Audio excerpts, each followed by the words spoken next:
ఆ నామాన్ని కూడా తీసేయచ్చు. దాన్ని నిర్వికల్ప ధ్యానం అంటారు, భావాతీత ధ్యానం అంటారు.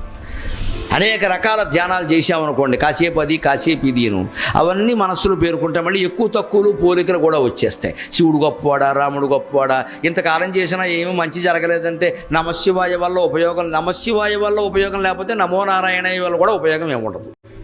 దీనివల్ల ఉంటే దానివల్ల అంచేత గోపికల ఆభావంతో సేవించిన కంసుడు భయంతో సేవించాడు నిరంతరం. తిరుగుచు కురుచు అరుగు తిరుగుచు కుడుచుచు లేచుచు అరుగుచు కూర్చొనుచు లేచుచు అనవరతంబున్ హరి తలచి తలచి జగమా హరిమయముగ చూచ కంసుడు ఆరని అలుకన్.